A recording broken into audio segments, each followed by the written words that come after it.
Hello friends, welcome into the Cowboys Report. I am your host, Tom Downey, back again, even though I'm on my honeymoon because we pre-filmed some stuff for you, with an offensive depth chart breakdown. We'll take an in-depth look at each of the positions on the Cowboys roster on offense, mention some roster battles, who could get cut, who should impress for each of those spots. So we'll begin, of course, with the quarterback position. I mean, where else were we going to begin today, right?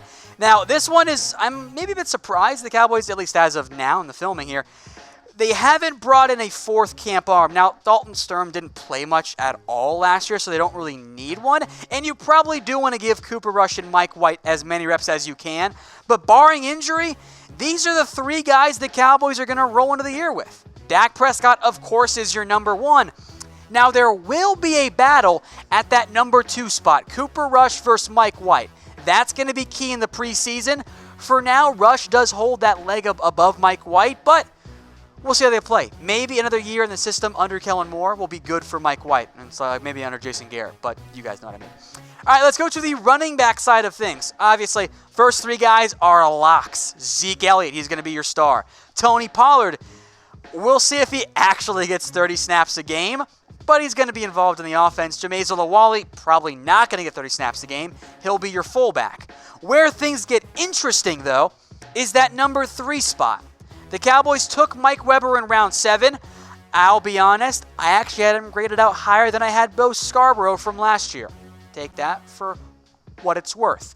Of course, Bo was not that good for the Cowboys. There's also, though, Darius Jackson, Jordan Shun, and heck, maybe the Cowboys bring in somebody else in free agency. So one of those guys, I assume, will make it as the number 3 back. I think this year the Cowboys go with more than just 2 at running back, not including fullback, of course. Mike Weber, though, I think is the favorite. He was the draft pick. He kind of fits more of that well-rounded mold as the backup running back. So will he make the 53-man roster? Obviously, Dallas has had some pretty good success with running backs from Ohio State. So will he make it? Let me know in the comment section. Type Y for yes and type N for no. Let's move then to wide receiver. This one also going to have a fun camp and preseason roster battle. I see 3 locks. Amari Cooper, Michael Gallup, and Randall Cobb. That then leaves 3, maybe 4 if you get lucky in terms of other spots, in terms of finding those other players. So there's going to be a roster battle for those spots. Allen Hurns will be involved. I know some of you like him. Tavon Austin brings the speed this roster really doesn't have right now. Noah Brown is there. He's a good blocker. I have some high hopes for Cedrick Wilson. He actually has to stay healthy, though. Lance Lenoir, I've never really bought into. There are also other guys, some future signings and some undrafted free agents, like Jalen Guyton, like John Vay Johnson, Devin Smith as well. So the first question here is, how many receivers will the Dallas Cowboys keep? I don't think it's 7. I think 6 makes a lot more sense. And if that's the case, we'll go back and look at that depth chart here. First off, let me know in the comment section. But that means the Cowboys are going to have to make some tough decisions at the wide receiver spot. You've got 3 locked in Amari Cooper, Gallup, and Cobb. I lean towards Tavon Austin being safe. So cut 1. Cut 1. Cedrick Wilson, Noah Brown, Allen Hurns. That's not an easy decision by any means. Now, you would save $5 million by cutting Hurns if he doesn't take a pay cut. That's kind of the route I would go, but if you disagree, I understand. Let me know in the comment section. Now, today's show was brought to you guys by Wager Talk. Go get a free daily pick package. Yeah, expert picks you have to pay for normally, they're free. Only at wagertalk.com/chatsports. Got to go to that URL right there at the bottom of your screen. wagertalk.com/chatsports to get that free daily pick package. That's a pretty damn good deal right there. All right, let's go to tight end then, where don't forget Cody McElroy's on the roster. He's not going to make it, though. So that leaves Jason Witten, Dalton Schultz, Blake Jarwin, Rico Gathers. Now, the past couple years, the Cowboys have kind of broken previous trends and carried 4 tight ends on the roster. Rico Hive, mute me for the next 30 seconds. I don't think Rico's going to make it this year. I think this is when the time finally runs out for Gathers. He's had some chances, albeit limited ones, hasn't made the most of them. So I ask you, Will Rico Gathers make the roster? Type 1 for yes, type 0 for no. Or have you guys given up the Rico Gathers hype train? Let me know in the comment section. I understand if you guys want to say yes, but for now, I have a tough time seeing him making it.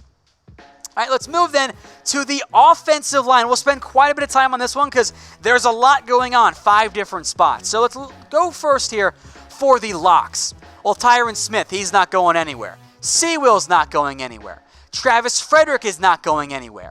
Zach Martin, he's also not going anywhere. La'el Collins, I don't think he's going anywhere. Maybe a trade, who knows? That would open up a spot. Cam Fleming, probably not going to go anywhere. McGovern, definitely not going anywhere. Joe Looney, not going anywhere. That already brings you to 8 different offensive linemen. Do you have spot for one more? I don't think you carry 10. Maybe you do. But if you carry 9, that means you're cutting 2 of the following players. Xavier Su'a-Filo, Adam Redmond, and Mitch Hyatt. Now, I like Su'a-Filo. I think he is at least a really good backup. Maybe you try to trade him now. Adam Redmond, he was fine as a backup. Not as good as Su'a-Filo, but he was serviceable. And then Mitch Hyatt, the Cowboys like quite a bit. Paid him a pretty hefty guaranteed amount for his first contract. That's noteworthy. Maybe he's your future swing tackle down the road who replaces Cam Fleming in 2 years. And then you've got guys like Brandon Knight, Cody Winchman, Jake Campos, Larry Allen Jr., who I know many of you have heard of because of his daddy. But you're going to have some pretty damn tough decisions to make there on the offensive line if you're the Cowboys. It's not going to be easy. You're going to have to cut or trade some good players. Now, again, that's a good problem to have, and we're not factoring in the assumed injuries. So it might work itself out in the end. And hopefully, this Cowboys offensive line will return to being great. So I ask you this. Will the Cowboys have a top 10 offensive line in the 2019 season? I think so. Now, that doesn't assume, of course, that Fred Beard is back and playing as well as he has in the past. I lean towards being optimistic there and that he will be, but it is a fair question. So will the Cowboys have a top 10 offensive line in 2019? Type A for yes in the comments and B, of course, for no. One last depth chart, and we'll spend some time here as well because there's a lot going on. That is special teams.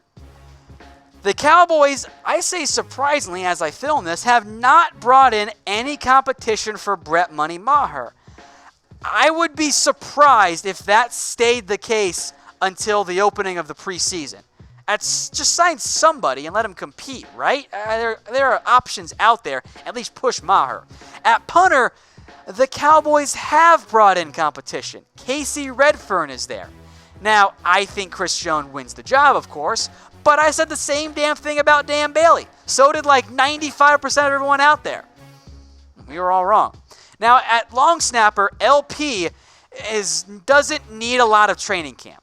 That's why Drew Scott is there. He is a camp snapper, a camp arm. I don't know what's the best word to describe the backup long snapper there.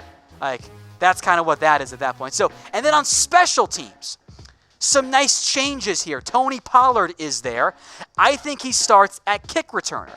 That's what he did at Memphis. He can also punt return as well, so he'll compete with Tavon Austin. Maybe they give both some reps there. Either way, I'm really happy that they have Tony Pollard now because they actually have options. They have dynamic options on the return game. They haven't had that in a really long time. Yeah, Tavon was there. He was hurt for a good portion of the year. No more having Cole Beasley back there call fair catches, get 5 yards. Those days are done. Pollard, Austin give you dynamic ability. Now beyond those guys, Randall Cobb can return punts.